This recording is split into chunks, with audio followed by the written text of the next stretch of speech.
Bismillahirrahmanirrahim. Ve salatu ve selamu ala Resulina Muhammed ve ala alihi ve sahbihi ecma'in.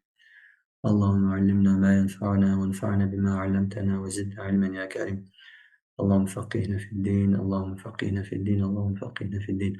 Esselamu aleyküm ve rahmetullahi ve berekatuhu. Deməli, dəyərli müsəlmanlar, bugün Zad Akademiyasının əqidə dərsliyin 9-cu dərsidir. Elhamdülillah. Və hələ də bu artıq 3-cü dərsdir ki, biz hansı mövzudayıq? Səhih əqidədən azdırmağın səbəbləri. Səhih əqidədən azdırmağın səbəbləri ki, bu dərsdə artıq onları burada verilən qədər 9 dənədir. Ki, bugün 8-ci və 9-cu keçəcək. İnşallah bununla burada müəlliflərin verildiyi, yəni səbəblər hamısı inşallah zikr olunub bitəcək. Yoxsa dediyimiz kimi əvvəl, səbəblər çoxdur. Səbəblər var, özəl, xas hər hansı bir insanlara və bir qrup insanlara xas, özəl olaraq bilən bir səbəblərdir. Məsələn, azdırmağın səbəblərindən. Bu isə ümumən, yəni insanların, azanların çoxsuna aid bir çoxunun ortaq nədir? Olduğu azdırma səbəbidir ki, ən başlıca, yəni ən əsaslarıdır, ən çox baş verən, çox az adam bundan qurtula bilir deyə bu cür ən əsas səbəblər zikr olunur ki, burada 8-ci olaraq əl-kibr deyilən təkəbbürlük, təkəbbürlük bizdə həmin hamısı kibir böyük sözündən, yəni insanın özünü böyük tutmaq, bizdə nə deyirlər, yekəxanalıq, dikbaşlıq, yəni bu cür məna daşıyır ki, şəri mənası bu gələcək. Deməli, təkəbbürlük. Bu da nədir? Bu azdırma səbəblərindən biri olan təkəbbürlük insanlarda o ölçü deyilən, yəni anlayışları belə neyniyə bilər? Dəyişə bilir. Yəni haqqa batil, batilə haqqı, batilə haqq deyə bilir insan təkəbbürlü olandan sonra. Yəni haqq bilə-bilə belə, yəni haqq dediyi şeyə batil və batil dediyi şeyə haqq nədir? Deyə bilir. Buna nə deyirlər? Həmin o tarazlığın itirir, ölçüsün miqyasıtı, yəni bütün anlayış, düşüncə tərzi hamısı nə olur? Dəyişilir. Burada da mətnə keçək, təkəbbürlük nə deyir? Deyir, odur, yəni həmən təkəbbürlükdür sahibini haqqı, yəni ona xor baxdığı üçün, yəni haqqa xor baxdığı üçün, haqqa barmaq arası səhlənkar yanaşdığı üçün odur, nədir? O haqqı rədd etməyə və onu gətirəndən onu qəbul etməməyə çağıran. Yəni haqqa xor baxdığı üçün, xor hər halda söz işlədir, biz işlədirik deyə tam ədəbi söz olub olmadığını bilmirik. Yəni haqqa, yəni üstdən aşağı baxır, haqqa dəyər vermir və bunu səbəbdən nə edir? Həmən təkəbbürlük bu səbəbdən haqqı rədd etməyə çağırır və üstəlik o haqqı gətirən insanlar ki var, o haqqı gətirənləri də nədir? Gətirənlərdən o haqqı qəbul etməməyə çağırır həmən bu xislət. Deməli, Peyğəmbərin sallallahu aleyhi və səlləm bu haqda buyurduğu kimi təkəbbür haqla razılaşmamaq və insanlara üstdən aşağı baxmaqdır. Ərəbcədir və burada batrul haqq, batarul haqq gəlir və qamtun nəs. İndi biz o haqla razılaşmamaq kimi ki, o ərəbcə olaraq batar nədir, qamt nədir? Yəni haqqa qarşı o batar deyilən söz nə mənayadır və insanlara qarşı qamt deyilən söz nə mənayadır? Gələcək. Yəni mənaca isə nədir? Hədisdə keçdiyi kimi təkəbbür nədir? Haqla razılaşmamaq və insanlara üstdən aşağı baxmaqdır. Təkəbbürlük əsas budur. Şəri mənası. Bunu Müslim ixrac etmişdir. Çünki bir hədisdə də Rasulullah sallallahu aleyhi ve sellem təkəbbürlük haqqında onun pis bir xislət olduğu haqqında zikr edəndə sahabelərdən biri nə deyir? Deyir, ya Rasulallah, bir insan gözəl giyinməyi, gözəl görsənməyi sevər və s. Buna aid misallar bu təkəbbürlükdən deyir, yox. Yəni insanlar belə lüğəti mənada bəlkə bu təkəbbürlük kimi anlaya bilər. Nədir? Şəri mənada Rasulullah sallallahu aleyhi ve sellem həmin bu hədisdə bu hədisin bir hissəsidir.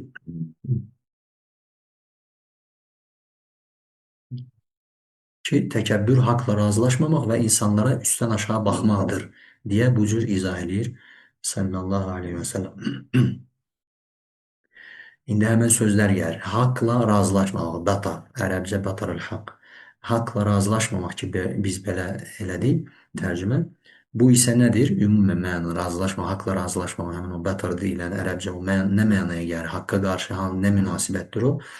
Haqdan özünü yuxarı qoymaq, haqla razılaşma, haqdan özünü yuxarı və yaxud önə deyə bilirsən, qoyursan, haqdan daha vacib sayırsan, daha böyük sayırsan özünü və onu, həmin o haqqı qəbul etməmək. Təkəbbürlük budur. Həmin nə olur? Təkəbbür edirsən. Haqdan özü böyük, haqdan özü üstün sayırsan, daha vacib, daha önəmli sayırsan və bu səbəbdən əlbəttə bu cür özünü sayan neynir? O haqqı da qəbul etmir. Batarul haqq həmən hədisdə keçən haqla razılaşmaq bu mənadadır. Sonra insanlara üstdən aşağı baxmaq sözü isə nə mənaya gəlir? Qamd. Ərəbcə qamdın nəs. O isə nədir? Onlara, yəni həmən insanlara dəyər verməmək, yəni heç bir qiyməti yoxdur, sənin yanında dəyəri yoxdur onları və onları heçə saymaqdır və yaxud da heç saymaqdır. Yəni varlığına, yoxluğu heç sayırsan onları, yəni o ihanət Türkçəsində xəyanət mənasında ihanə ərəbcə yəni əslində yəni həmən o heçə saymaq. Heyyin, yəni o nədir, necə deyirlər, onlar o günahı böyük sayarlar, halbuki yəni daha da heyyin, yəni böyük saymazdılar. Böyük saymazdılar, yəni az bir şey, yüngül bir şey sayarlar, heç bir şey sayarlar, halbuki Allah tərcəmdə böyükdür. Həmən o söz eyni köklü sözdür. Yəni onu heç saymaq, heç dəyərsiz az bir şey, yəni heç bir şey saymaqdır insanlara. Yəni nə oldu? Bu həmən iki xislət, həmən o təkəbbürlüyün Peyğəmbərimizin sallallahu əleyhi və səlləm dili ilə izahıdır. Və burada bir şey var. Yəni ümumiyyətlə təkəbbürlük azmanın onsuz da səbəbləri olaraq gəlir. Həm səhih əqidədən azmanın yolları, azmanın səbəbləri olduğuna dair dəlillər çoxdur. Burada zikr edəcəyimiz dəlillər də var mətndə. Və mətndə zikr olunmayan dəlillər də var. Onların biri nədir? Məsələn, ayədə gəlsə, asrifu an ayətiyəllədinə yətəkəbbərunə fil ard. Və yestəkbirunə fil ard tam ola bilər. Tam xatırlamıram. Yəni, mənaca isə odur ki, ayə uzundur. Əsas məsələmizə aid olan hissəsi odur ki, yer üzündə təkəbbürlük göstərənləri biz öz ayələrimizdən yayındıracağıq. Yəni, Allah subhanətə alə buyurur. Yəni, nə olur? Yer üzündə təkəbbürlük göstərmək, birbaşa Allah subhanətə alə özü deyir ki, neyin səbəbidir? Biz onları ayələrimizdən yayındıracağıq, azdıracağıq, saptıracağıq. Yəni, nə olur? Həmən yəni Allahın ayələrindən, istər şəri, istər qövni ayələrindən nədir? Təkəbbürlük yayınmağın səbəbidir. Təkəbbürlük onun səbəbidir. Və burada bir fayda var, onun qiymətində olmayan. Daha sonra dediyimiz kimi əlavə edirik. Küfrün rükunları, yəni insanın səhiyyə gedənin azlığı isə Allah qorusun. Yəni insan ya küfrə girər, ya ən azından bidətə girər ki, Allah hər ikisindən qorusun cəmi müsəlmanları. Deməli, küfrün rükunları isə sütunları, yəni küfr, necə ki İslamın sütunları var, yəni tövhidin rükunları var. O cüründə də küfrün rükunları var. Bəzi alimlər bunları 4 olaraq qeyd edir. Yəni 4 şey küfrün rükunlarındandır. Bu birincisi nədir? Birincisi həmən bəhs etdiyimiz təkəbbürlük, kibir, təkəbbürlük. Yəni insan təkəbbürlük eləyəndə ki, gələcək bu iblisin məsələn əməllərindəndir və s. və digər azmır kafirlərin təkəbbürlük. Təkəbbürlüyün ziddi nədir? Birinci 4 olaraq zikr eləyək hamısı. Birincisi təkəbbürlükdür. İkincisi həsəd, paxıllıq deyirik, həsəd. Üçüncüsü qəzəb, yəni qəzəb də küfrün rükunlarındandır. Dördüncüsü də şəhvət. Şəhvət burada nədir? Nəfsi arzular, nəfsi istəklərin ardınca düşmək. Yəni bu 4 şey nədir? Küfrün sütunlarıdır. Küfür insanı küfrə salan, küfrə soxan, daxil edən səbəblərdən biri nədir?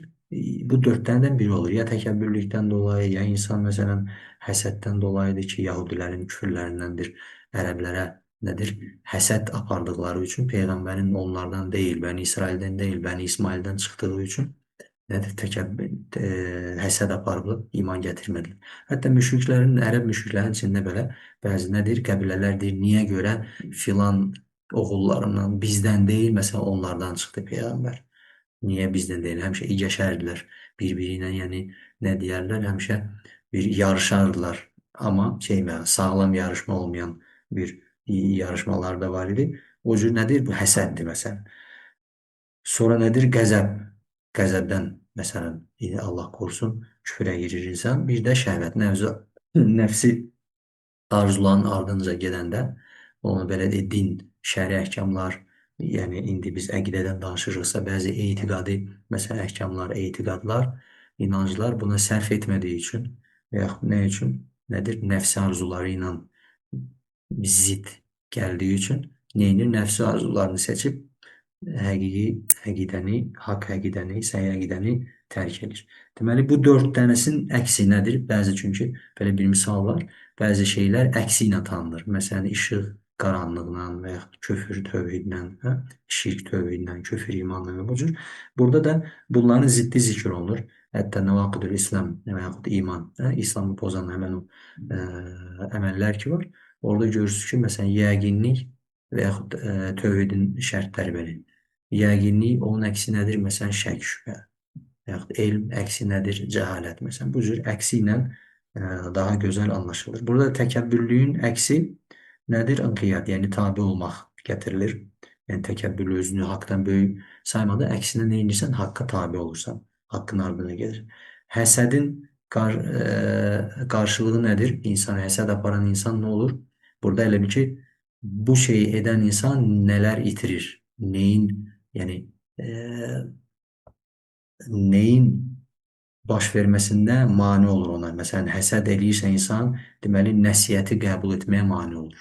Yəni, bir insan paxılsa bir şeydə həsəd edirsə, o şeydə onun nəsiyyət götürməsi mümkün olan şey deyilir. Ondan sonra qəzəb neyin ziddidir? Yəni, qəzəblənəndə insan nəyi itirir? Ədaləti. Ona görə məsələn, rəvayətdə bizlə fiqh usulunda keçmişəm ki, hədisdə Rasulullah sallallahu aleyhi ve sellem buyurmuşdur ki, heç bir qazi qəzəbli ikən hökm verməsin. Niyə? Ədalətli olmasına əngəl olur. Ədalətli olmasına əngəl olur. Hələ Allah qorusun birbaşa hökmünü çıxaracağın bir şəxsə qarşı qəzəblisənsə, onda daha məsələ şişir. Daha da ədalətli olmaq ehtimalı çox-çox aşağıdır. Şəhvət isə neyin qarşılığını alır? Yəni, insan ancaq nəfsi arzularının, nəfsi istəklərin ardınca düşərsə nə olur? İbadət üçün yəni özünü həsr etməyə nə olur? Mane olur. Yəni, insan artıq bütün günü, bütün ömrünü nəfsi arzularının ardınca düşsə, ibadət üçün vaxt tapılmaz, ibadət üçün özünü həsr edə bilməz ibadətə. Sonra, deməli, nə edir? Təkəbbürlüyün şəri mənası nə edir? Haqla. Yəni, haqqı qəbul etməmək və insanlara xor baxmaq, insanlara heçə saymaq. İnsanlara da heçə sayan insan nə insanlara dinləyər, nə onlardan həqiqətən fayda varsa onlardan fayda belə götürməz təkəbbürlüyünə. Çünki sıxışdırmır. Ki, hamımız hər halda bu xislətlə ya özümüzdə, ya başqalarında rastlaşmışıq. Allah hamımızı böyüyündən də, kiçiyindən də qorusun. Hədisdə keçdiyi kimi zərrə qədər qəlbində təkəbbürlü olan insan cənnətə girməsə, bu mənada bir hədis var idi ki, Allah qorusun. Nə olur? İnsan artıq, yəni bilə-bilə bu xor baxdığı insan, ya insanlar hamısı olsun və yaxud müəyyən insanlar, onda bilə-bilə bir fayda varsa, həqiqətən haqq dediyi bir söz varsa, onu inkar edər, başlayar, yəni onu başqa mənaya yozmağa, səhv çıxartmağa, çalışmağa, faydalı bir şey olsa belə mənə lazım deyil və s. Yəni, ondan nədir? Eşitməz, ondan heç bir şey qəbul etməz. Allah qorusun. Ki, bu da haqq gələndə də haqqa qarşı bu cür və haqla gələn insanlar da gələndə, haqla gələn insanlara qarşı da, onların gətirdiyi haqqa qarşı da nə olur? Təkəbbürlü göstərəndə, əlbəttə ki, səhih əqidədən yayınmış olur. Burada bəzi nümunələr var. Yəni, həmən nəyə? Təkəbbürlük səbəbi ilə səhih əqidədən, haqdan yayınmağa bəzi nümunələr var ki, onları oxuyaq, mətndə gəlir. Deməli, məhz bu təhlükəli səbəb, təkəbbürlük, şərrin başı, yəni şər, pis şeylərin başı, qaynağı və təməli olan iblisi açıq-aydın haqdan yayındırmışdır. Məhz bu səbəbdən. Nədir? İblisi, bütün şərin başçısı, şeytanların başçısı, hə? Bütün onların, yəni pis şeylərin qaynağı təməli olan iblisi məhz bu səbəb Hak'tan, açıq aydın həm də Hak'tan yayındırmışdır. Necə ki, Uca Allah Subhanahu teala buyurur, bir zaman biz mələklərə Adəmə səcdə edin dedikdə, iblisdən başqa hamısı səcdə etdi. O, imtina edib təkəbbür göstərdi və kafir oldu. Əl-Bəqərə 34. Neynədi? İmtina edib təkəbbür göstərdi. Səbəb, imtina etməyin səbəbindən təkəbbür göstərmək və bunun nəticəsində nə oldu? Kafir oldu. Kafir oldu. Başqa təfsirlərə görə bu o kafirlərdən kafir idi, yəni ondan öncə də kafir idi, sadəcə üzə çıxmamışdı mənasındadır. E, Mənalardan biridir yəni. Sonra nə olur? Yəni açıq-aşkar bildirilir. Burada nədir? Təkəbbürlü göstərdi. Təkəbbürlü imtina etdi, təkəbbürlü göstərdi ki, rivayətlərdə, hətta ayələrdə gəldiyi kimi neyi səbəb bəhanə gətirir səcdə etməməyə? Özünü üstün gör. Deyir ki, mən oddan sən məni oddan yarandın. Allah Subhanahu teala deyir, sən məni oddan yarattın. Çünki Allah Subhanahu teala soruşur sənə, iki əlimlə yaratdığıma səcdə etməyə nə mane oldu? İblis dedi ki, sən məni oddan yarattın, onu isə torpaqdan. Yəni ilk bu cür qiyas edib, həm də yanlış qiyas edən o qiyas mə'al fəriq fiqh usulunda biz ələmdə bilmirəm o mərhələdə biz həmən keçdik onu yox o daha irəlidəki mərhələdə hər halda inşallah gələr. Yəni iki şeyin arasında oxşarlıq olmalı, çox şey. Yəni hamısında olmasa da. Yəni burada amma aralarında böyük bir fərq olduğuna baxmayaraq bu cür qiyas eləmiş və yanlış qiyas etmişdi təkəbbürlüyündən dolayı. Yəni odu torpaqla qiyaslamışdı. Tam ayrı-ayrı şeylərdir. Üstəlik də odun torpaqdan üstün olduğunu hesab edərək o da oddan yaranıb, bu da torpaqdan Adəm Aleyhisselam yaranıb deyə hər ikisini də Allah yaradıb. Nə olur? Özünü daha üstün saydı. Əslində halbuki alimlər deyir ki, torpaq əslində oddan üstündür. Torpaq çünki çox normal, xeyir gətirir, bir şeylər cücərir, bitir, nəsə də yəni daha xeyirlidir. Amma oddan çox fəlakət gəlir, evlər yanır, meşələr yanır və s. Yəni bu cür bir neçə belə misallar alimlər gözəl hikmətdir. Nədir? Əslində qiyasın yanlış olduğunda gətirirlər. Nədir? Həmin təkəbbürlük, həmin özünü böyük saydı, özünü Adəm Aleyhisselamdan artıq saydı, üstün saydı. Səbəbi də nə oldu? Bu Allahın əmrindən çıxıb bu cür kafir oldu. Həmçinin o həmən təkəbbürlük kafir ümmətlərdən olan başqalarının da, yəni iblis deyil, təkcə iblisdən başqa kafir qövmlər var idi, toplumlar var idi ki, onların da içindən təkəbbürlük səbəbilə bu cür azanlar çıxmışdır. Həmçinin o həmin təkəbbürlük kafir ümmətlərdən olan başqalarının da Allah elçilərinin, yəni rəsullarının göndərdiyi, üzərlərinə Allahın xeyri duası və salamı olsun, gətirdikləri doğru yoldan yayınmalarında da başlıca səbəb olmuşdur. Yəni iblis təkcə deyil, başqa insanların da nədir? Baxmayaraq ki, Allahın göndərdiyi rəsullar aleyhissalatu vesselam haqq gətirmişdir. Təkəbbürlük səbəbindən, bu səbəb təkəbbürlük səbəbindən də nədir? Dolayı onlar da onların o haqq gətirdiyi haqdan nədir? Yayınmışdılar. Həmən təkəbbürlük səbəb, başlıca səbəb olmuşdur. Necə ki Allah Teala bu həqiqəti izah etmək üçün buyurmuşdur. Bu cür yəni yayınmaları. Sonra onların arxasınca Musanı və Harunu Firona və onun əyanlarına açıq-aydın dəlillərimizlə elçi göndərdik. İki peyğəmbər adı çəkilir. Musa aleyhissalam və Harun aleyhissalam. Kimə? Firona və əyanlarına, yəni ən yaxın adamlarına, nə deyirlər, elitada, belə deyə elitaların ən üzdə olan əyanlarına burada gələn söz. Elçi olaraq göndərdik. Lakin onlar nə səbəbdən təkəbbürlük göstərdilər. Nə səbəbdən təkəbbürlük? Əlimizin altında hambal kimi işləyən kölə bir qövmdən çıxmış peyğəmbər. Onlar peyğəmbər olaraq qəbul etmirlər onları. Bir insanlar gəlib bizə haqq öyrədir, ağıl öyrədir, nəsə biz yanlışıq deyir, biz batil idik. Yəni, bu nədir? Təkəbbürlüklərinə sıxışdırmadılar. Təkəbbürlü göstərdilər. Onlar günahkar bir tayfa idilər. Firon və əyanlar. Yunus surəsi 75. Burada deməli səbəb nə oldu? Nə göstərildi? Təkəbbürlü göstərmələri. Ona görə haqqı qəbul etmədilər. Sonra həmçinin Subhanahu Teala Allah belə buyurmuşdur.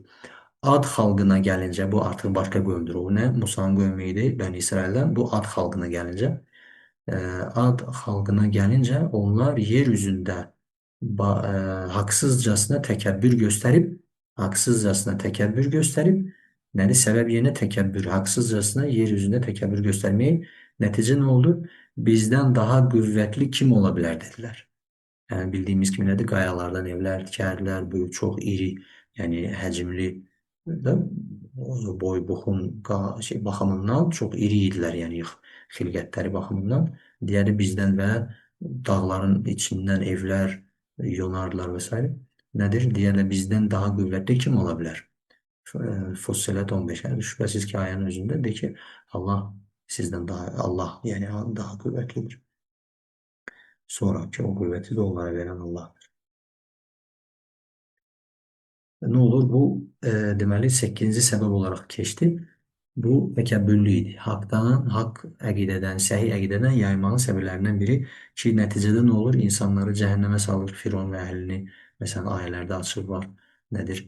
Axşam, səhər, axşam əzab çəkirlər qiyamətdə ki, bu ayə qəbir əzabına da dəlildir ki, o qəbir əzabında olan cəzadan, əzabdan söhbət gedir. Sonra deyir, qiyamətdə isə onları daha şiddətli əzab gözləyir mənasında ayə gəlir. O artıq yəni onu göstərir ki, qiyamətdən öncə də əzab var, o da qəbir əzabıdır. Nədir?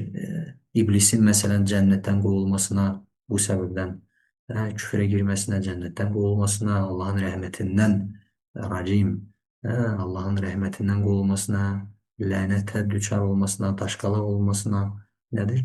Bir çox bildiyimiz və bilmədiyimiz səbəblərə nəticələrə yəni səbəb olur təkəbbürlük. Sonra burada başqa bir məsələ var. Fayda olaraq zikr edir. Yəni, bu Şeyx Müzə Dümeyci zikr eləmişdir. Deməli, elmdə rüsux deyilən, yəni elmdə sabit qədəm olmaq, möhkəm, yəni sabit olmaq. Məsələn, rasixinə fil elmə ayələrdə keçir. Və yaxud elm əhlinə. Bugünkü gündə də o söz işlənir. Var yeni başlayan elm tələbəsi, var orta mərhələdə olan, var son mərhələdə olan, var məsələn. Bir də var məsələn deyirlər ki, ayağı möhkəm, sabit hər hansı bir elmdə istər əqidədə, bəzən hədisə aid, bəzən fiqhə aid, bəzən ümumən deyərlər ki, filan alim məsələn rasixdir, yəni ayağı möhkəmdir, belə deyim, möhkəmdir. Elmdə güclüdür, möhkəmdir. Və bu cür elmdə güclü olmağın səbəbləri var. Güclü olmağın səbəbləri var. Onun burada 4 dənə səbəbi zikr olunur. Birincisi, insanla Allah arasında olan təqva. Təqva, Allahdan qorxmaq. Təqva əslində qorunmaq deməkdir. Yəni Allahın qəzəbindən, əzabından qorunmaq. O da nə ilə olur? İtaətlə. Yəni əmr etdiyi şeyləri yerinə yetirməklə və nəhy etdiyi şeylərdən çəkinməklə. Yəni Allahla bəndə arasında təqva. Bu birinci səbəbi nədir? İnsanın, çünki sadəcə bilmək az deyil. Yəni daha doğrusu bilmək kifayət deyil. Sadəcə bilmək kifayət deyil. Yəni bilmək də lazım, tam ayaq möhkəm, gözəl şəkildə güclü elm sahibi olmaq lazım, üstəlik ona əməl etmək lazım, dəvət etmək lazım və s. Birinci nədir? Elmdə möhkəm olmanın səbəbi bu idi. İkinci səbəb dünya ilə insan arasında zühd sahibi olmaq. Yəni zühd nə demək? Yəni qısa olaraq mənası odur ki, bizim nə deyik? Yəni tərki dünya tam düz gəlmir. Yəni zühd əsas odur ki, yəni dünyaya çox bağlanmamaq. O demək deyil, yəni dünyanı tərk elə. Zühd o demək deyil. Dünyaya çox bağlanmaq. İndi orada vara, zühd arasında fərqlər var. Məsələn, deyirlər, zühd əsas nədir? Yəni ən azından insan vaciblərini yetirir, haramlardan çəkinir. Ən azından dünya və axirətdə ona fayda verməyən, və yaxud zərər olan olacaq şeylərdən uzaq olur. Fayda verməyən şeylərdən da uzaq olur hətta bəzən, yəni fayda verməyən. Baxır, fayda varsa bunda edir. Fayda yox, baxmayın ki, haram deyil. Mübah bir şeydir. Amma baxır, fayda varsa edər, fayda yoxsa etməz və s. Yəni bu zühd var, bu sözlərin ətrafında çox təriflər var alimlərin. Bəzilərinin ortaq nöqtələri odur ki, yəni ən azından dünya və axirətdə sənə zərər verən şeylərdən uzaq olmaq. İstər bu hər hansı bir Allahın və Rəsulunun sallallahu aleyhi ve sellem əmr etdiyi bir şeyi tərk etməklə də ola bilər, Allah qorusun, və yaxud da nəhy etdiyi şeylərdən çəkinməməklə də ola bilər, yəni zərər gəlir, haram etmək, vacibi tərk etmək və s. Ən azı bu cür, yəni dünyanın arxasınca, yəni acgöz kimi düşməmək. Ondan sonra bu nə idi? İkinci səbəb idi. Üçüncü səbəb insanlarla bəndə arasında, burada hamısı münasibətdir. İnsanla bəndə, yəni insan arasında təvəzzökarlıq. Yəni insanlara qarşı həmən o yuxarıda zikr etdiyimiz hədisdə insanlara üstdən aşağı baxmamaq və s. təvəzzökar olmaq əksinə. İnsanlara qarşı, insanlarla sənin aranda təvəzzökar münasibət olmalı və sonuncu, burada gətirilən dördüncü, öz nəfsin ilə sorğu-sual aparmaq. Öz nəfsini, yəni özünü sorğuya çəkmək. Neyi düz etdim, neyi düz etmədim, hansı vacibi yerinə yetirdim, yetirmədim və yaxud s. Yəni bu cür özünü, nəfsini sorğu-suala çəkirsən. Necə ki, bir rəvayətdə gəlir Ömər bin Xattabdan radiyallahu anh vardı ki, özünüzü ölümün qabağı və yaxud Rasulullahdan sallallahu aleyhi ve sellem hədis olub, yoxsa Ömərin sözüdür radiyallahu anh, tam indi birdən şübhə girdi. Yəni ikisindən biri ki, ölüm sizə gəlmədən öncə özünüzü sorğu-suala çəkin. Çünki sorğu-suala çəkiləcəyik. Hər kəs sorğu-suala çəkiləcək. O sorğu-suala çəkilmədən öncə elə bu dünyadan ölüm gəlmədən, çünki ölüm gəldisə, kimin ölümü gəldisə, onun deyirlər axirəti yaxud qiyaməti qopdu. Yəni onun üçün artıq, çünki əməl dəftəri bağlandı. Təbii indi hədislərdə o cariyə olan əməllər başqa. Ümumən, yəni nədir? Artıq bu dünyaya qayıda bilməz. Artıq onun qiyaməti qopdu, axirəti qopdu mənasında gəlir, deyirlər. Ona görə insan bu ölüm anı gəlməyəndən qədər, gəlməyəndən öncə neynədir? Özünü sorğu-suala çəkməlidir. Hansı suallar veriləcək bilirik, nədən soruşulacaq bilirik. Yəni suallar bəllidir. Sadəcə insan özü ilə nəfsi arasında ədalətli olub, insaflı olub, ədalətli olub o suallara cavab verməli və nəticə çıxarmalıdır. Necə ki, Həsən Əl-Basridən və yaxud yadım gəlmir hansısa bir sələflərdən Şeyximiz Abdurazaq Əl-Babət çox bu misalı gətirirdi ki, qəbirstanlığa birini aparır insanı, hətta insanda biraz yəni salihlərə müxalif şeylər çox olur deyə bir alim onu qəbirstanlığa götürür, ya orada rastlaşır onunla və soruşur, bu ölünün yerinə olsaydı nə etmək istəyərdin? Yəni qəbirdə olan ölü var. Onun yerində olsaydın nə istəyər, nə arzulayardın?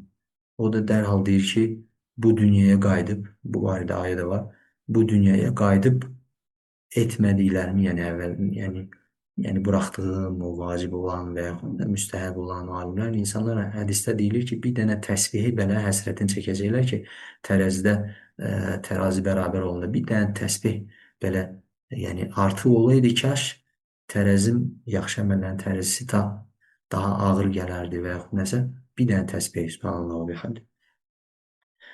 Və nə deyir? Mən deyir istəyən onun yerində olsaydı, nə də dünyaya qayıdıb salih əməllər görmək istəyərdim. Deyir ki, elə isə fürsətdən istifadə et. Yəni, bu dünyadasan artıq. O ölü olmadan arzuladığın şey qayıtmaq indi bu dünyadasan. Fürsətdən istifadə elə. Yəni, salih əməllər eləmək istəyirdin, elə bu dünyadasan.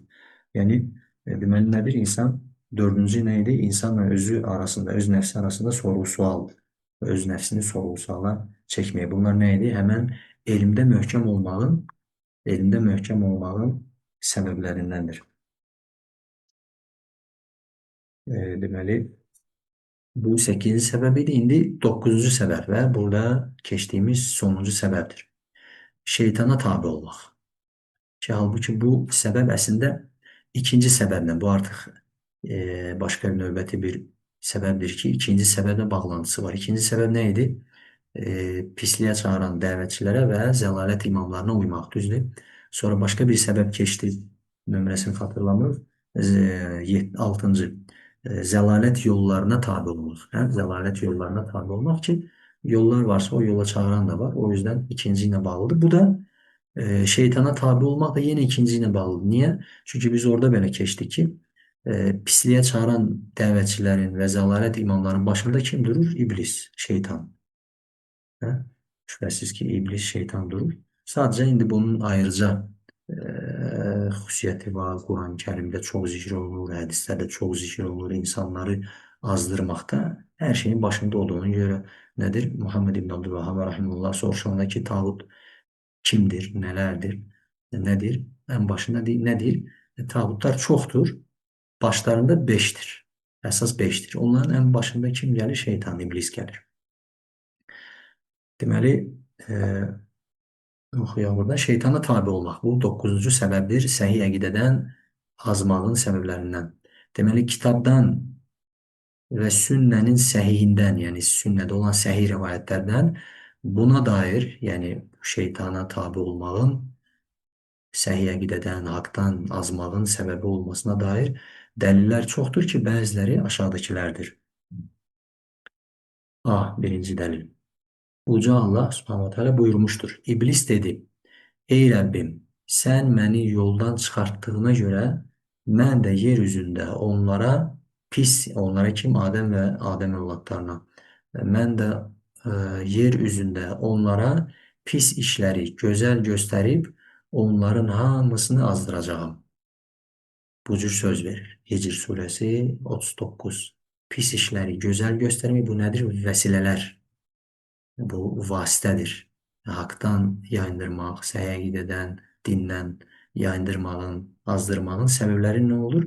Vəsilələrindən pis işləri gözəl, həmin o zinə, yəni biz deyirik zinə, bərbəzəkliyi gözəl şəkildə göstərib haqqa batil, batilə haqq onu geydirib, neynir? Onların hamısını azdıracaq. Bu isə onun qayəsi, yəni məqsədi. Məqsəd azdırmaqdır. Pis işləri gözəl göstərmək isə şeytanın nədir? Əl atdığı o vəsilələrdəndir. Əl atdığı, yəni nədir?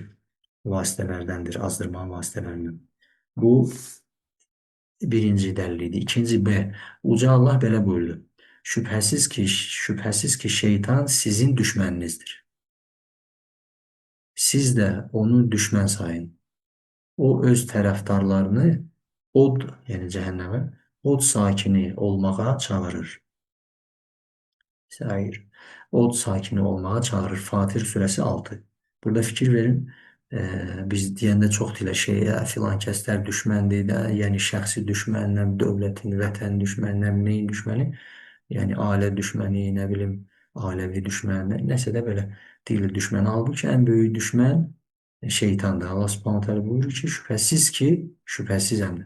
Şeytan sizin düşməninizdir. Burada təkidlər var. Hə? Təkidlər. Sizin düşməninizdir. Siz də onu düşmən sayın. Allahın da düşmənidir. Bizim də düşmənimizdir. Düşməndirsə düşmən saymaq lazım. Onu özümüzə düşmən olaraq qəbul etmək lazım. Düşmən kimi davranmaq lazım.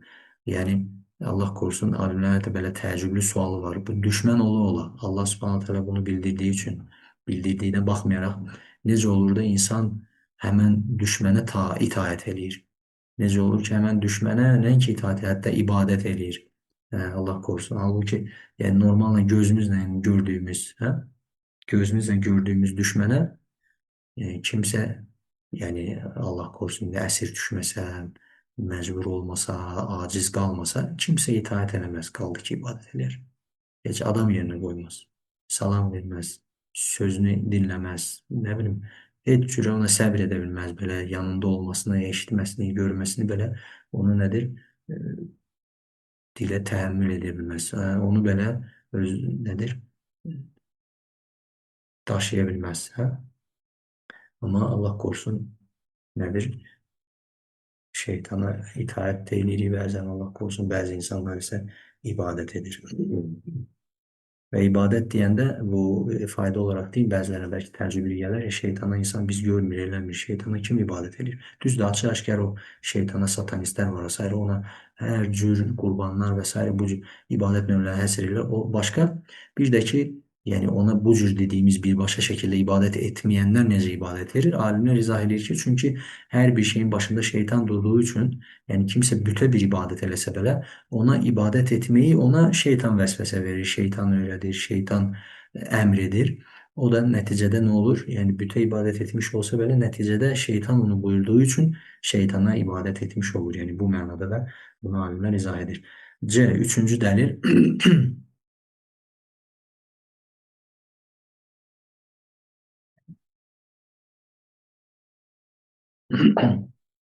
Allah Teala belə buyurmuştur. İblis dedi. Bu hamısı fikir verin. O 9-cu səbəb şeytana tabe olmaq. Azmanın səbəblərindən də ona görə bütün ayələr və burada hədisdə zikr olunacaq hədislər ona aiddir. Deməli, Quran-Kərimdə Allah Subhanahu taala buyurur ki, İblis dedi: "Sən məni yoldan çıxartdığına görə mən də sənin düz yolunun üstündə oturub insanları tovlayacağam." Nədir? Hiylə quracam, hə? Onları ovlayacam, tovlayacam deyirəm. Hə, tovlayacam, yəni yoldan azdıracam, aldadacam. Sonra onların yanına önlərindən və arxalarından, sağlarından və sollarından gələcəm və sən onların əksəriyyətini şükür edən görməyəcəksən Allaha. Bu cür deyir və sən onları əksəriyyətini, yəni insanın, Adəm övladlarının əksəriyyətini şükür edən görməyəcəksən. Bu nədir? Həm də paxıllıq olur. Hə, Adəmə səcdə edin deyildi deyənə paxıllıq edir rəvayətlərdə. Nədir? Allah Subhanahu taala ona Adəm əleyhissalama ruh üfürmədən öncə nədir? Ətrafında dolanardı. O gildən, palçıqdan olan haldaykən o vaxtdan nədir? Artıq təkəbbürlü göstərib həsəd edərdi və cənnətdən qovulmasının cənnətdən qovulub yer üzünə enməsinin səbəbi karı olaraq gördük. Onlar bizi Adəm və Adəm övladlarını düşmən görür və düşmənçiliyin də eləyirlər. Ta qiyamətə kimi də edəcəklər. Düşmən görür, düşmənçiliyin də eləyirlər.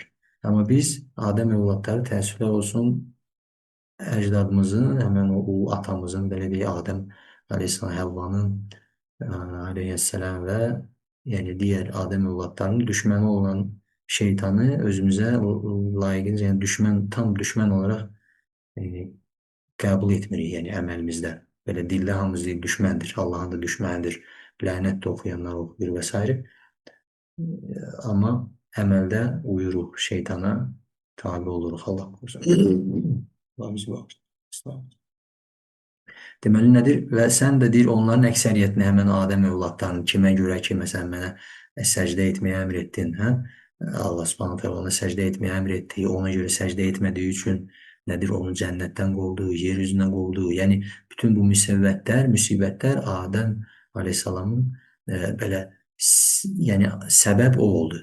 Halbuki bir sözü səbəbdir. Sadəcə yəni Adəm əleyhissalamın üzərindən bu şeylər baş vermişdir. Ona görə nədir? Onun və onun zürriyyətinə düşmən kəsilib və deyir ki, sən onların azdıracam, tovlayacam və sən onların əksəriyyətini şükür edən görməyəcəksən. Yəni naşükürdülər onlar.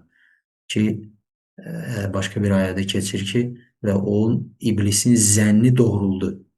Yəni iblisin Adəm övladlarının əksəriyyətinin naşükür olmasına dair zənni, o cür ehtimalı doğruldu. Yəni həqiqətən insanların əksəriyyətindən ki, naşükürdür, əksəriyyəti müşrikdir. Ayədə keçdiyi kimi Allaha iman gətirməzlər şərik qoşmadan. Deməli, o şərik qoşmadan doğruda Allahın rübubiyyətinə və s. bu şeylərə iman gətirib ki, Allah yaradıb, Allah dirildi, Allah ruzi göndərir, yağış yağdır və s. Amma şərik qoşurlar yenə də. Deməli, nədir? Əraf surəsi 16-cı, 17-ci ayələr bunlar. Burada gözəl bəzi faydalar olur. Məsələn, inşallah ki, hamımız bilirik. Sadəcə bir ikisinə dair burada, məsələn, onlara şeytan insan övladına öndən necə yaxınlaşır, arxadan, sağdan, soldan. Bəzən deyirlər, şeytan mənə sağdan yanaşdı. Nədir? Sağdan yanaşmaq, mən ən azından bunu zikr edib. Sağdan yanaşmaq, yəni insana yaxşı işlər tərəfindən, ibadət və yaxud nədir ki, bu savabdır, əslində bu əcrdir, yanlış, yəni nədir? Bu cür süsləyib, bəziyib onu yaxşı iş görəcək adına insanı azdırmasıdır. Yəni insan elə bilir ki, savab iş görür, düzgün iş görür, hər hansı bir ibadətdir, məsələn, bidət. Bidət uydurur və o insan ona ibadət olaraq, savablı bir iş olaraq bu cür şeytana uyub, onu əməl edirsə, ona nə deyirlər? Şeytan ona sağdan yanaşdı, məsələn. Və bu öndən, arxadan və soldan buna dair bu cür təfsirlərdə açıqlamalar. Deməli, bu üçüncü idi. C, D. D. Uca Allah buyurub, iş bitdikdə şeytan deyəcək, fikir verin, təbarrur deyilən bir şey var. Yəni, bəri olur şeytan. İşi qutarandan sonra əlaqəni kəsir. İnsanı azdırır, əsasını inir. Şirkəmi, küfrəmi, bidətəmi, biz əvvəlki dərslərdə, etiqad dərslərində səhv edin, bəlkə də fiqh dərslərində keçmişdik. Bu mövzu olaraq deyil, belə işarət olaraq demişdik ki, şeytanın azdırma nədir? 7, bəzi alimlərə görə 8 belə ardıcıllığı var.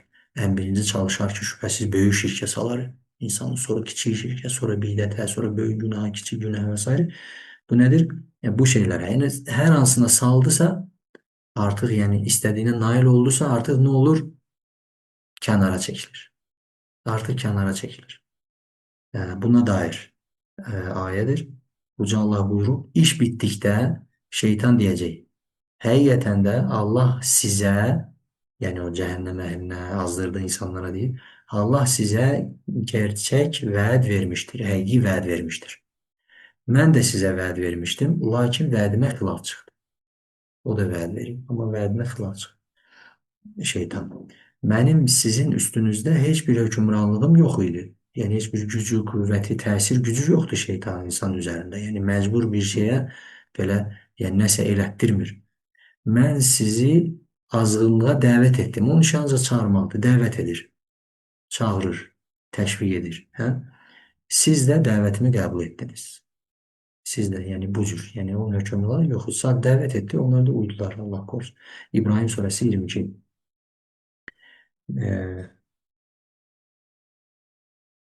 فاستجبتم لي ayənin davamında فَلَا تَلُومُونِ وَلُومُونِ وَلُومُوا أَنفُسَكُمْ فَلَا تَلُومُونِ وَلُومُوا أَنفُسَكُمْ Elə isə yəni məni qınamayın, özünüzü qınayın. Yəni məndən küsünüz özünüzə küsün. Yəni heç bir məcbur heç bir şey eləmədim, hökmranlığım yox idi. Sizə sadəcə dəvət elədim, çağırdım. Siz də dəvətə icabət elədiniz. Allah korusun. Elə isə nədir? Özünüzü qınayın, məni deyil. Sonra bu A, B, C, D, E olaraq yazdıq biz. Deməli, ərəbcədə əbcəd hə gəlir, sonra vav gəlir. Deməli, hədisdir. İyad İbn Himar Əl-Mücəşiidən radiyallahu anh rivayət olunur ki, Rasulullah sallallahu aleyhi və səlləm günlərin birində bu hədis bizdən keçmişdir. Sadəcə nədir? Bəzi hədis həm bu hissəsi, həm bu mövzuya aid, həm o mövzuya aid olduğu üçün ara sıra təkrarlanır. Deməli, Rasulullah sallallahu aleyhi və səlləm günlərin birində xutbəsində belə buyurmuşdur. Fikir verin, yəni diqqətli olun. Rəbbim mənə bugün öyrətdiklərindən sizin bilmədiklərinizi sizə öyrətməyimi əmr etdi. Yəni bugün bir şeylər öyrətmişdir ki, onların içində sizin bilmədikləriniz ki var, onları da sizə öyrətməyə, mənim yəni sizə öyrətməyimə əmr etmişdir. Və bu öyrətdikləri nədir? Allah Subhanahu taalanın sözü ilə buyurur ki, qula bəxş etdiyim, yəni bəndəyə, Allahın öz quluna bəxş etdiyim hər bir mal halaldır. Mən bütün qullarımı həniflər olaraq yaratdım. Yəni nədir? Tövhid üzrə hənif nə olduğu, hənif dinin nə olduğunu, həniflik biz keçmişdik. Hə? Yəni tövhid üzrə yaratdım belə qısa olaraq. Lakin onların yanına şeytanlar gəlib ondan sonra. Hə? Onları dinlərindən yayındırırlar. Həmən tövhiddən yayındırırlar. Nədir? Meyl etdirdilər, apardılar şirkə. Mənim onlara halal qıldığımı, onlara bu elə bir onları yayındırdığı məsələn növlərindəndir, yayma növlərindən. Məsələn, nədən yayındırırlar, dindən azdırırlar. Mənim onlara halal qıldığımı onlara haram qılırlar, yəni şeytanlar Allahın halal qıldığını insanlar üçün, həmən o azdırdığı insanlar üçün Allahın halal qıldığını haram qılırlar. Məsələn, halala haram və əksinə harama halal deyirlər. Və onlar qılırlar və onlara haqqında heç bir dəlil endirmədiyim şeyləri mənə şərik qoşmalarını onlara əmr etdilər. Yəni həmən insanlara şeytanlar elə bir şeyləri şərik qoşmağa əmr etdi ki, Allaha şərik qoşmaq ki, o şeylərin şərik olduğuna dair heç bir dəlil yoxdur. Bu sıfə kəşfə ərəbcədə başqa cür də deyilir buna. Yəni qrammatikada və bəlağətdə. Yəni bu o demək deyil ki, məsələn haqqında heç bir dəlil endirmədiyim şəriklər qoşmaq. Sanki başqa şəriklər var ki, onların haqqında hər hansı bir dəlil endirilən bir şəriklər də var. Yox, o cür anlaşılmamalıdır. Bu ərəb dilinin üslublarındandır. Necə ki, məsələn, ayələrdə gəlir, haqsız yerə peyğəmbərləri öldürürlər. İsrail oğulları, Allah da onları öldürsün. Yəni, haqsız yerə, o bəyəm haqlı yerə peyğəmbər öldürmək var? Yox. Yəni, peyğəmbəri necə öldürsən, haqsız öldürmüş olursa, Allah korusun. Ki, ona deyirlər ki, o əməlin iç yüzünü açan bir sifətdir. Yəni, peyğəmbəri öldürmək özü-özlüyündə elə haqsızlıqdır. Ona görə bu haqsız öldürürlər. Və Allaha şərik qoşmaq da özü heç bir şərikin olmasına dair heç bir nazil olunan bir ayə, heç bir endirilən bir hökm yoxdur. Ona görə həmən nədir? O şərik qoşmağı əmr etdikləri e, əmrlər ki var, onlara dair heç bir dəlil yoxdur. Bu sadəcə o əməlin, Allaha şərik qoşmağın nədir? Haqqında heç bir dəlil olmadığı bir əməl olduğuna bir sifətdir. Əməl dair olmadığına bir sifətdir, vəsfdir. Yəni onu açıqlayan vəsfdir. Həqiqətini açıqlayan, yoxsa qeyd deyil. Yəni sanki haqqında nazil olmayanı şərik qoşma olmaz, haqqında nazil olanı şərik qoşma var. Yox. O mənada anlaşılmamalı ki, heç kim anlaşılmır. Bunu bu cürdə anlamaz. Sadəcə bunun izahını bəzən də sual verilsə insana, məsələn, izahını verə bilsin deyə, inşallah fayda olsun deyə dedik. Sonra bu rivayəti bitirdik biz, yoxsa ve onlar hakkında yani şərik qoşmalarını onlara əmr etdilər. Bəli, hədis bitirir. Burada yazmışdı, keçmişdir. Yəni mətndə elə təqəddəmü. Bu nədir? Bəzən məsələn hər dəfə eyni təxric bunu kim ixrac ki, bu hədisi Müslim ixrac etmişdir. Yəni bunu əlavə bir daha təkrara yol verməsin deyənə bu kitablarda keçir ki, bu əvvəl keçmişdir mənasında. Ki bunu Müslim ixrac etmişdir. Yəni çünki bundan əvvəlki bir neçə dərslərdə xatırlanır. Bu hədis ya bütün ya tam olarak geçmiştir. Ya daha doğrusu ya yarımçı olarak geçmiştir. F gelir. A, B, C, D, F. Yani ne? 1, 2, 3, 4, 5, 6. Altıncı delil buna dair Abdullah bin Məsudun radiyallahu anh belə dediyi rivayət olunub. Resulullah sallallahu aleyhi ve sellem əli ilə, öz əli ilə yəni, bir xət çizdi. Düz. Düz bir xət. Şeyxlərimiz də izah edərkən bu cür göstərir. Bir düz xət çəkdi. Sonra belə buyurdu. Düz xətti çəkəndən sonra. Bu Allahın doğru yoludur. Dedi ki, doğru yəni düz. Müstəqim, düz. Doğru bəlkə tam mənaca olmur. Ərəbcə dediyim kimi, yəni həqiqətən sözlər tam mənaya uyğun orada yəni uyğun işlənir. Müstəqim məna düz, yəni xətt düzdürsə elə yol da doğru yolumdur mənasında düz yəni düz yolumdur, müstəqim o mənada işlənir. Yoxsa doğru bizdə indi doğru düz də mənasında işlənir. Yəni. Deməli dedi ki, bunu İbn Məsud ravi deyir ki, dedi ki, sonra onun sağından, həmən o xəttin sağından və solundan xətlər cızıb, sağına soluna xətlər cızıb buyurdu. Bu yollardır. Subula. Bu yollardır. Yani bu doğru yol bir tane Allah'ın yolu. Bu ise yollardır yani çok sayılı. Onlardan eləsi yoktur ki o sağdan soldan çizdiği çok sayılı yollar. Onlardan eləsi yoktur ki üstünde bir şeytan oturup özüne çağırması. Yani her bir o yolun başında üstünde bir şeytan oturur. Her bir yolun şeytanı var oturur ve özüne doğru çağırır. Ki şeytan ayete geldiği için ancak bundan önceki ayete gelmişti. O da çağırır öz taraftarlarını. Sonra bu ayəni oxudu. Bu mənim həmin ayəni oxudu. Bu mənim doğru yolumdur. Allah Subhanahu taala belə buyurur. Bu mənim doğru yolumdur. Onu tutub gedin. Yəni ona tabe olun. Başka yollara uymayın. Yani başka yollara tabe olmayın. Yani nedir? Bir Allah'ın yolu var. Diğer yollar hamısı Allah'tan başkasının yoludur. Ve tabe olunması nehyolunan, qadağan olunan yollardır, batıl yollardır. Bunu yani bu hadisi Ahmed ihraç etmiştir. Arnavut ise Həsən saymışdır. İmam Əhmədin müsnədini təhqiq edən alim rahimehullah. Həsən saymışdır rivayet. Sonra burada başka bir şey değil. Onunla da bitiririz. Sonunda xulası olacaq keçdiyimiz səbəblərə dair. Başqa ayə də var. Ayələr çoxdur dediyimiz kimi. Sadəcə orada xutuvat, fələ tətəbi xutuvat şeytanı. Şeytanın xutuvat, yəni addımlarına, izlərinə tabi olmayın, izləri ilə, yəni addımlarını izləməyin mənasında. Burada əsas nədir? Xutuvat, xutuva sözünün cəmi. Addım, addımlar. Məsələn, belə deyim. Burada neyi bildirirlər? Alimlər deyir ki, deməli şeytanın addımları var. Yəni belə boş-boşuna deyil. Fikir verin, yəni şeytanın, onun dəvəti nədir? Belə desək, nəyə çağırır? Cəhənnəmə. Onun dəvətinin bir üslubu var, mənhəci var, ardıcılığı var. Necə az öncə dedim, məsələn, azdırma üslubları var. ki müsəlmanların da dəvətdə üslubu var. Təəssüflər olsun ki, biz elə nədir, əsasən də İslam'a yeni gəldiyimizdə və s. bilməməzlikdən şübhəsiz heç bir müsəlmanı bunu bilərək müxalif buna etmək yaraşmaz. Şübhəsiz heç kimsə bunu yaraşdırmarıq. Yəni bilmədən nədir o deyir qaş düzəldən yerdə göz çıxarmışıq. Məsələn, dəvətin mənhəcini düzgün mənimsəmədiyimiz, bilmədiyimiz üçün bizə də bunu başa salan olmadığı üçün nədir? Yanlışlara yol vermiş insanları əksinə dinə dəvət etmək, yəni əsnasında əksinə dindən nifrət etdirmişik də bəlkə də. Yəni ən vacib şeylər qala-qala. Məsələn, insanın tövhidi yoxdur, məcbur namaza, namazı yoxdur, məcbur oruca.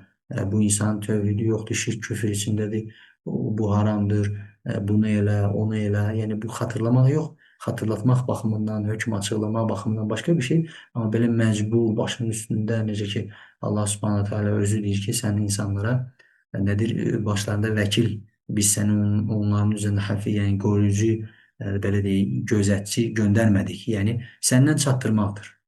Səndən çatdırmaqdır. Niyəsə məcbur etmək və s. o əmr sahibinə, o qüvvətə bağlıdır. Hədisdə keçdiyi kimi mümkər görəndə də deyir, əllə bacarmırsa, dillə, dil bacarmırsa, qəlblə.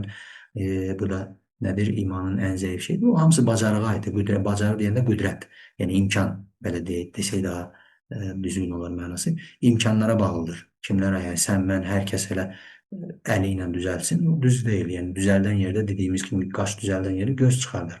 Ki buna dair bir çox dəlillər, misallar əvvəllər gətirmişdir. Dəvətdə olan hikmət. Şeytanın da dəvətində pillələri, addımları var. Tədərruci dediyimiz nədir? Ardıcıllıq. Həmin o dediyimiz böyük şirkə birinci, kiçik şirkə bidət, böyük günah, kiçik günah və s. Nədir? Bu xutuvat həmin odur. Onların heç birinə yəni nə deyilir? Həm də nəkira, yəni qeyri-müəyyənlikdə deyilir, nəhi cümləsində o ümumiliyi ifadə edir. Yəni şeytanın nə belə deyək, hiləsi varsa, nə addımı, nə planı, həmin o azdırmaq növləri nədirsə fərqi yoxdur. Kiçiyindən böyüyündən, böyüyündən kiçiyinə doğru heç birinə tabe olmaq olmaz. Tabe olmağı Allah Subhanahu taala bizə qadağan etmişdir, buyurmuşdur. İndi xülasə olaraq burada nə oxuyuruq? Deməli, elə də yazırıq. Deməli, yəni fə gəlir deyənə fə əsbəbul inhiraf. Yəni bu elə isə də demək olar, nəticə olaraq. Yəni nə olur? Bunlar zikr olunan sonra nədir? Deməli, səhih əqidədən azmağın səbəbləri nədir? Ardıcıla gətirici 9-dur. Burada dediyimiz kimi ən başlıca müştərək, bütün insanların əksəriyyətinin azlığı, xüsusi, gizli səbəblər nəzərə alınmadan ümumi, mücməl deyilən ümumi nədir? Səbəblər 9-dur. Ki, əvvəlcədən başa qaydaq. Deyək ki, nə? Əsas biz dedik ki, nə? Bütün bu, burada deyilən və deyilməyən səbəblər əsas 2 səbəbə dayanır. 2 səbəbə daxildir. Biri nə idi? Elmin fəsadı, yəni elmsizlik. Hə? Elmsizliyi, elmin az olması, yəni elmin kifayət qədər olmaması. İkincisi, pis niyyət, qəsd.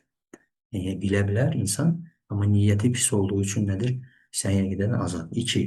Başqa cəhətdən də 2 şeyximizin dediyi 2 səbəb var. O da səhiyyə gedədən yayınmağın, səhiyyə gedədən azmağın başlıca səbəblərindən başqa tərəfdən yanaşsaq, başqa cürdəsi, başqa ibarə ilə əqidəni ki, buna işarə olmuşdur. Əqidəni qəbul etmək qaynaqlar ki var, bir odur. Əqidəni qəbul etmək qaynaqları doğru deyil. İkincisi isə istidlər, yəni qaynaqlar doğru ola bilər, kitab, sünnə, icmas, amma istidlər, yəni oradan dəlil çıxartmaq üsulu doğru deyil məsələn və yaxud ümumiyyətlə dəlil çıxarmaq üsulu doğru deyildir.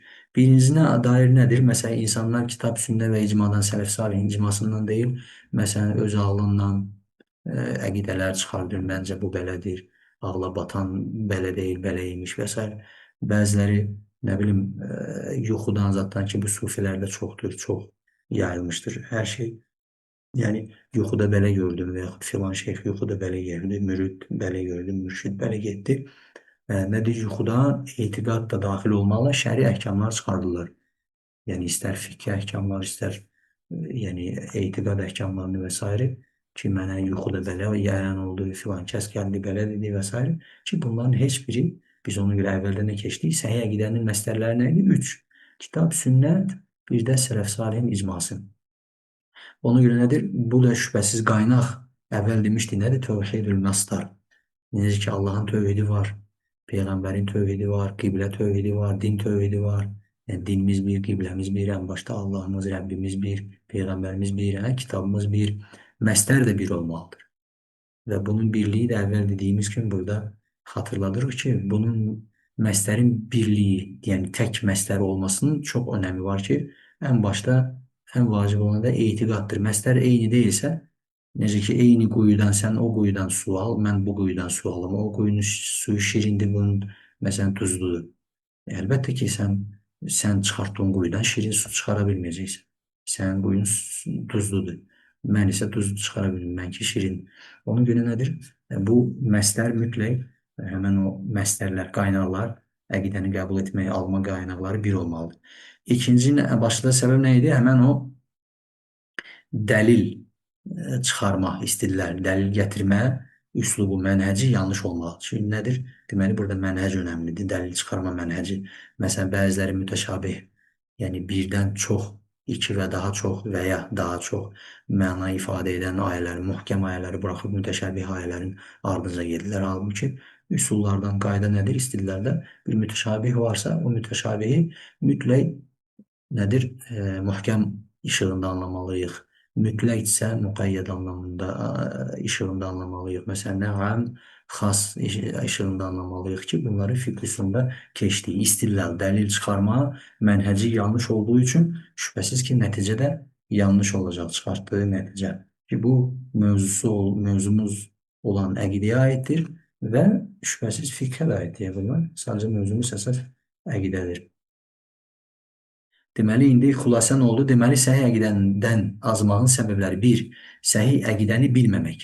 Ki, burada da yenə ziddi ilə zikr edəcəyik. Səhih əqidəni bilməmək. Bu azmağın yoludur ki, bundan sonraki dərsdə biz nədir? Həmən o səhih əqidədən azmaqdan qorunmağın yollarını, qorunmağın vəsilələrini, vasitələrini öyrənəcəyik. Ki, əslində necə ki, namazın səhihliyin şərti var. Deməli, o şərti pozsa namaz batil olar. Ona görə bir çox kitablarda namazı batil edən əməllər zikr olunmur. Xüsusilə qədim fiqh kitablarında. Müasirlərdə zikr olunur, yəni daha belə əlinin altında olsun, istədiyin zaman, tez bir zamanda tapa biləsən deyənə, yəni bu cür zikr olunur. Amma əslində nədir? Rükün yoxdursa, deməli, əksi nədir? Məsələn, namazın rükünü, məsələn, Fatihə oxumaq. Oxumadın, deməli, batildir. Şərt, məsələn, təharətli olmağı yoxdursa, deməli, namaz batildir. Yəni, onun əksi ilə o bilinir əslində. Və burada da növbəti keçəcəyimiz dərsləri də normalda ümumən bu səbəblərin əksi ilə, yəni azmağın səbəbləri bunlardırsa, deməli azmamağın və yaxud azmaqdan qorunmağın səbəbləri nələrdir? Bunların tam əksi. Deməli, birinci nədir? Səhih əqidəni bilməmək. Əksi nədir? Elm tələb etmək. Səhih əqidəni öyrənmək. Bu nədir? Azmaqdan qorunmanın səbəbləri olur bunun əksi. 2. Nə idi? Pis imamlara, yəni pisliyə çağıran dəvətçilərə, zəlalət imamlarına tabi olmaq. Əksi də nə olur? Pis dəvətçilərə yox, məsələn, və yaxud zəlalət imamlarına yox, əksinə salih, haqq yolda olan insanlarla dostluq etmək, oturub durmaq, onlara tabi olmaq, məsələn, belə deyil. 3. Məsələn, həva, yəni nəfsi istəklərə tabi olmaq, onun əksi nə olur? Nəfsi istəyinin əksi nədir? Biz ayədə Cəsiyə surəsində oxuduğu nədir? Ya sənə, yəni Rasulullah sallallahu aleyhi ve sellemə tabi olurlar, ya da havaya.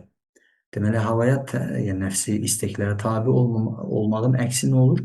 Artıq kitab və sünniyə tabi olmaq. Deməli, bunların hamısının əksi nə olur? Həmən o azmaqdan qorunmağın vəsilələri sayıla bilir. Ki, 4. Salihlərə nisbətdə, yəni salihlərə qarşı, salihlərə nisbətdə həddi aşmaq, bunun əksi nədir? İstiqamət. Yəni, orta yol tutmaq, düz getmək, nə ifrata, nə təfritə varmamaq, istər indi burada salihlər zikr olunur deyə, salihlərə qarşı və ümumiyyətlə dində. 5. Təqlid. Burada təqlid oxunub, yazılıb sadəcə təqlid, amma əvvəl biz 5. səbəb olaraq xatırınızdadırsa, kör-körona təqlidi yazılmışdı mətnin özündə. Sadəcə mətnin əmanəti olaraq elə saxladıq. Amma şeyximiz də dediyi əlavə nədir? Kör-körona təqliddən söhbət gedir. Çünki təqlid caiz olan və olmayan növlərini biz fiqhə girişdə keçmişdik. Deməli, kör-körün təqlid. Onun əksi nədir? İttiba. İttiba nədir? Dəlil, yaxud bəsirət üzrə, dəlil üzrə tabi olmaq. Yəni, kör-körün deyil. Elm tələb etmək də buna aid ola bilər. Yəni, kör-körün təqlid etməmək üçün insan elm tələb etməyə, elm öyrənməli və ittiba, yəni dəlil üzrə tabi olmalıdır. Altıncı, zəlalət yollarını izləmək. Bunun da əksi nədir? Nədir? Doğru yolda zəlalət yox, müstəqim. Müstəqim yolda səbat göstərmək. Yəni o yolda nədir? Bu mənim yolumdur, hə? Başqa yollara uymayan. Yəni həmin o müstəqim yoldur və səbat göstərmək. Çünki orada səbat, yəni sabitlik, ayağın möhkəm olması, sabitlik, davamlıq göstərməsin. Deməli, başqa yollara uyacaq insan. Nəticədə zəlalət yollarına uyacaq. 7-ci, qəflət. Bunun əksi nədir? Əl-yaqidə, yəni oyaq. Yəni burada oyaq nə mənada? Bizim qəflətə zidd olan, yəni qəflətdə olmamaq, ayıq, qəflətin tam ziddi. Yəni Allahın dinindən qəflətdə olmamaq əksinə. Yəni zikr etmək daim yəni yadında olmaq, zikr edən olmaq, daim onu xatırlamaq, daim zeynində saxlamaq, unutmamaq. 8-ci, əl-kibr, təkəbbür bu gün oxuduğumuz. Onun da ziddi nədir? Təvəzzökarlıq, əksinə, təvadu. Bu ərəbcə, yəni təkəbbür nədir? Məsələn, özünü böyüksən, təvadu isə əksinə özünü aşağı salır, təvəzzökar, alçaq könüllü davranmaq. 9-cu, şeytana tabi olmaq, o da nədir? Ona tabi olmamaq, əksi belə. Yəni şeytana tabi olmamaq, ona itaət etməmək. Bugünkü dərsimiz bu qədər. Allah bizə işini faydalarında eləsin, bizə haqqı haqq olaraq göstərsin, ona tabi olanlardan eləsin, batili də batil olaraq göstərsin, ondan çəkinənlərdən eləsin. Allah bizə faydalı elm var, salih əməl nəsib eləsin. وأقول قولي هذا وأستغفر الله لي ولكم ولسائر المسلمين سبحانك اللهم وبحمدك أشهد أن لا إله إلا أنت أستغفرك وأتوب إليك اللهم صل وسلم على نبينا محمد وعلى آله وصحبه أجمعين السلام عليكم ورحمة الله وبركاته